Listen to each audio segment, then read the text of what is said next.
Hello, good afternoon. Wow, it's been a little bit. Whew, it's been crazy. What a day today really has been. But you know, I thought about it and I decided that for today I'm going to stay pretty close to just talking about one thing, and it's Star Wars. It's the new incarnation of Star Wars that we're seeing. They've thrown out the expanded universe and it is official. The Just so much of the new information is coming out. It does look to be a new stage in the Star Wars franchise. So really, I had a couple things that stood out most to me. Now, to really kind of full disclosure, I had a friend of mine, as I said before, recommend the Star Wars: The Clone Wars, and it just turned out really well. I enjoyed it. It took me 2 or 3 years to actually watch them or even start it, but probably about a little more than a month ago now, I finished watching the whole series, and I just enjoyed it. And it being so recent, it has certainly rekindled my just love of Star Wars. So all that said, I've been watching every single video online that I can find of mostly reputable sources where they've just been talking about the information coming out. Of course, a lot of bluster, a lot everywhere, because if something happens with Star Wars, it's huge news. Apparently, not just because, oh, it's so great and interesting to me. But I, well, in looking at first, some of the things I like most about the Clone Wars that got me interested and kept me watching it. Definitely the storytelling. It was a period where it's right in the middle, and you don't really think about there being a lot available to pull from, but there was a semi indeterminate amount of time between the um, Star Wars, the second Star Wars movie, Episode 2 and Episode 3, and I think they do a good job, at least, excuse me, looking at the sixth season, where they did go into the Order 66, or uh, not Proposition 66, but Protocol 66.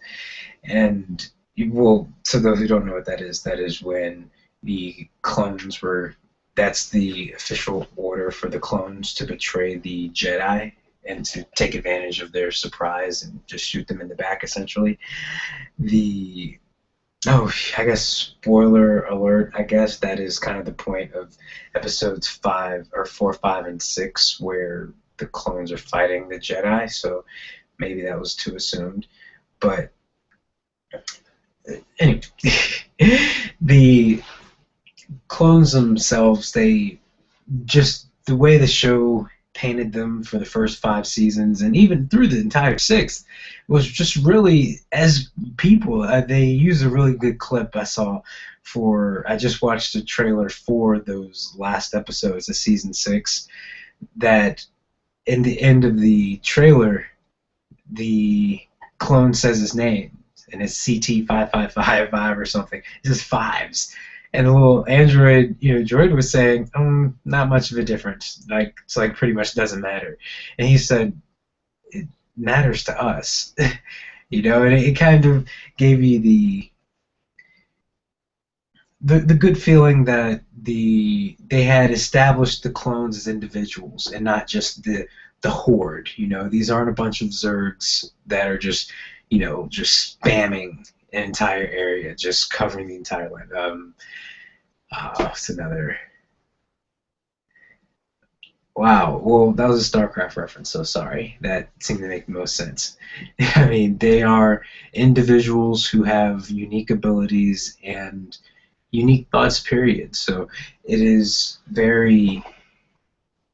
it's very good to show them how they humanize them before taking away their individuality and saying, oh, you've been programmed with this chip of some sort to change everything that we've told you previously, and to make sure good clones follows orders. But overall, it was fantastic middle ground. It makes me more excited to go back and watch episode 3 again.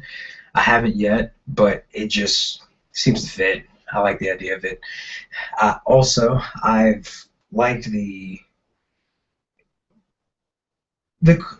questions that it raised about Star Wars universe, but also that it addressed several things, going in and showing, oh, Yoda went through training in order to appear in the ethereal force mode after physical death, and even the notion that a lot of the Jedi discussed was that no, that's not how the Force works. You can't do that, and have Qui-Gon, which I guess the questions that it raised for me was where did Qui-Gon learn it to tell Yoda where to go to learn it himself. There are a few, maybe I missed some things. I'm pretty sure I caught most of it, but who knows. The whole storyline behind that, it brings more mystery to the Force. If this was preemptively leading into the rest of the universe that they're creating, that was well done. The Star Wars Rebels, all of that said about Star Wars: The Clone Wars, just leave for that, because I could probably talk for longer. But anyway, all that said, I'm excited about the new world they're creating, and one of the biggest ones is the Star Wars Rebels that they started releasing clips from, and trailers, extended clips, things of that nature. It looks great. It looks to be more visually similar to Star Wars Episode 4: A New Hope. Especially with the Corellian ship, I believe it is, that they're flying in. But essentially, it just looks to be true to Star Wars and exciting as far as the full discombobulation of the Jedi Order and what's remaining and scattered about, and how a young person is growing up in it, I suppose. But to see that universe and even the process of hunting down the Jedis, if they go into that even more, that would be incredibly interesting.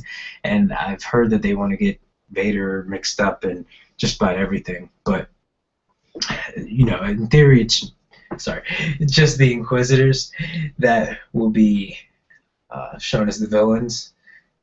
So it'll be interesting. So excited about that. All of the news about Episode 7 that is coming out steadily. I do a couple things, I think, maybe not, but, kind of go over the ones I like, that I know I like. The original cast being there. One thing that I've been saying to my friends is that one of the biggest things that I want to see Luke Skywalker just come back and take the title for the best lightsaber fighting scene. I mean, it would be so awesome. I mean, okay, and there are some rumors about what the story is going to, so spoiler again, but if it's even true, but they're talking about he's been missing or gone for several years. So there is some mystery as to what he's been doing. That leaves, they shouldn't fully explain that now. That is the mystery of the Clone Wars that they, brought about from the first Star Wars movie.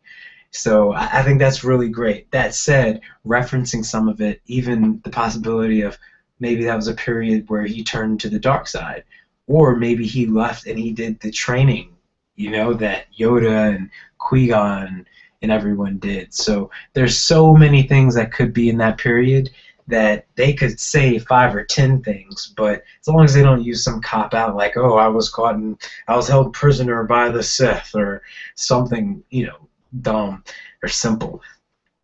I think they really could just create an entire, they're reestablishing an entire universe. Give it that mystery, let it ride. So several, that's one of the many things that I get excited for. Also,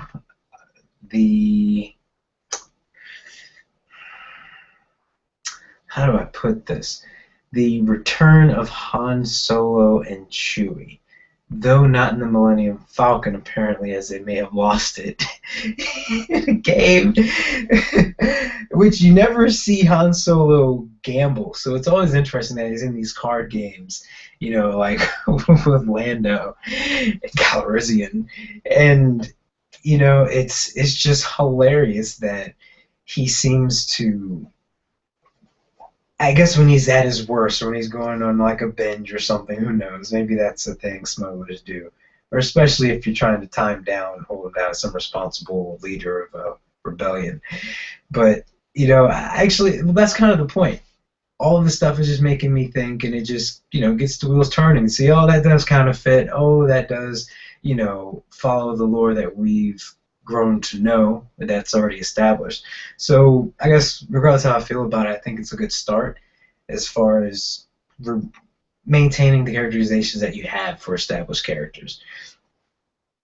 Let's see. I think that the picture that they gave of Princess Leia's mother, the Senator Amidala and all of that, I think that is a great place to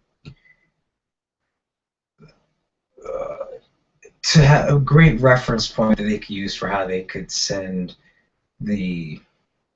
or lay out from here forward. They did follow with her being very willing to protect herself and be active in the war. So I think that it would be very consistent, and it'll be of interest to, not just have her being, a leader in a tower somewhere. I think that'd be great. Personally, you see, I'll write this out then. Okay. Personally, I actually really do want to see a children's mention, or maybe they're just born, but essentially in part of the expanded universe, the Solos, Han and Princess Leia, they get together. They have children, and there's some tragedy, some death, and things with them, turning the dark side, and things like that. But I like the. I saw a video the other day, which, I mean, to each his own, in their opinion, it's great. But they were saying how they don't want to see a Skywalker legacy or family storyline. I think that because they've set their line as, the balancing of the Force, which we assume Vader did by balancing out I guess there's several different ways, when he didn't, oh gosh, that's something in Clone Wars too, which was another reason it was awesome. But before watching the Clone Wars, I always thought that Vader did bring balance to the Force by killing most of the Jedis and balancing out literally the numbers as far as, light, dark sides of the Force. Excuse me. So I always thought, that could be what they mean. He would bring balance to the Force. Maybe he didn't, and now falls on Luke and or Leia, or their children. It could be anything. So I think you are somewhat, excuse me.